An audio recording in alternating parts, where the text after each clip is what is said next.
हाय, हम करेला के पकोड़ा बनबऽ जा रहल छी, तो एके लेल अहाँ से वीडियो पूरा जरूर देखबे और ज़्यादा से ज़्यादा लाइक, सब्सक्राइब, शेयर जरूर करबे।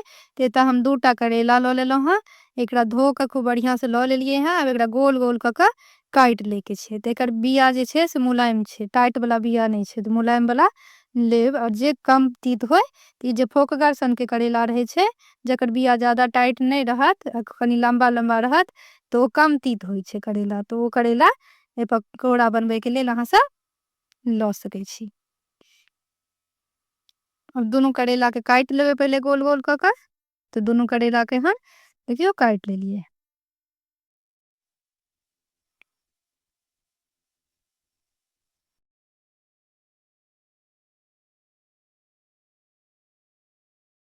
तेहन काटि कऽ लऽ लैके छै। आब एकटा बर्तन लऽ लेलियै हेँ, एहिमे 1 कप बेसन लऽ लेलियै हेँ।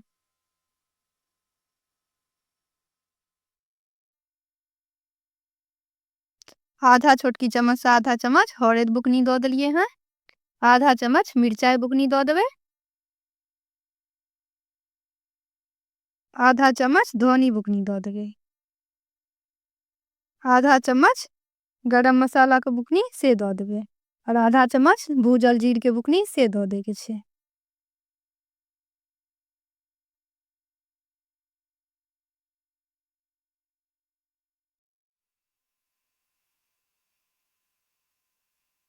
अब नून स्वाद अनुसार नून दऽ देबै। तऽ आधा छोटकी चम्मच से आधा चम्मच नून दऽ देलियै हेँ। बेसन में नून मिरचाइ हरैद धनी सबके खूब बढ़िआँ से पहिले मिला देबै।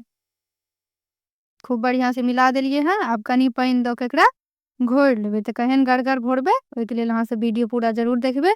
तऽ कनिए कनिए पानि दऽ के एकरा घोरैके छै।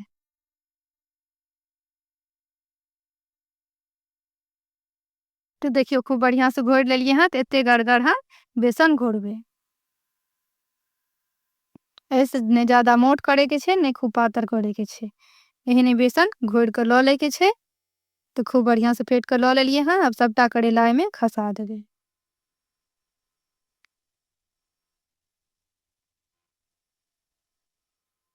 एकरा खूब बढ़िआँ से मिला लेबै। अगर अहाँ सबके बुझायत जे करेला तीत छै, तऽ कनी अमचूरके पाउडर सेहो एहिमे दऽ देबै, या नेबोके रस दऽ देबै। अमचूर पाउडर नहि हैत तऽ बेसनेमे घोरै कालमे दऽ दैके छै। अब खूब बढ़िआँ से मिला देबै।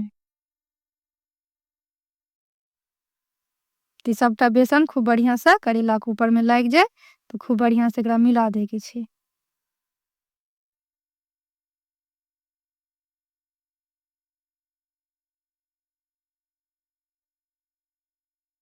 तो देखिए खूब बढ़िया से मिला देलिए हैं। तो खूब बढ़िया से एकरा ऊपर में लाग गेले हैं बेसन।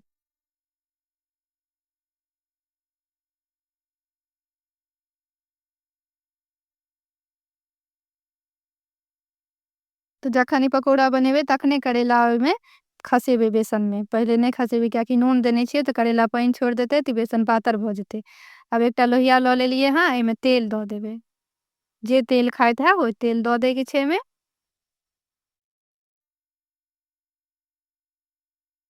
देखियो तेल गरम भ गेले हैं। जहन तेल गरम भ गेले, जे मिला के रखने छलिए से एक एक टा के करेला एमे द देबे। एक बेर में 4टा 5टा ल के सेहो छिड़िया के द सके छिए, या एक एक टा के जेना सुविधा हुए ते में द देबे। जते जगह रहते ओते तेल में द दे के छै।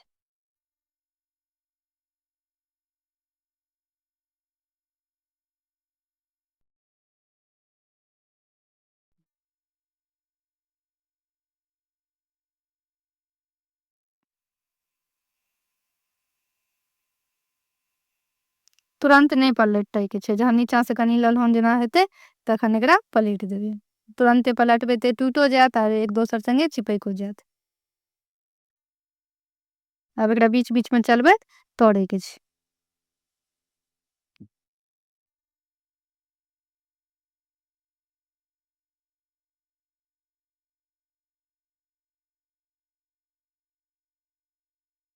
तो देखियो बीच बीच में चलबे त एकरा खूब बढ़िया से तैर लेलिए हन। तेकर कलर चेंज भ गेले हैं। अब निकाल लेबे। खूब कुरकुर का खूब झनझन करेती बन के तैयार भेल हन। तहिना क के सबटा करेला के पकौड़ा बना ले के छै, तैर ले के छै।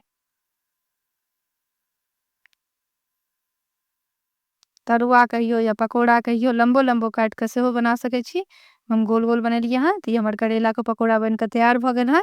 एकरा हरियरका चटनी संगे या ललका चटनी संगे खेबै तऽ बहुत स्वदगर, बहुत नीक लागत। ओना रोटियो संगे, भातो संगे खा सकै छी। तऽ एक बेर अहाँ सब हमरा तरीकासँ जरूर बनाएब और वीडियोके ज़्यादासँ ज़्यादा शेयर करबै, सब्सक्राइब करबै, लाइक केनाइ नहि बिसरबै। प्यारासँ कमेंट एकटा जरूर करब अगर वीडियो नीक लागल हैत तऽ। आ पूरा वीडियो देखैके लेल अहाँ सबके बहुत-बहुत धन्यवाद।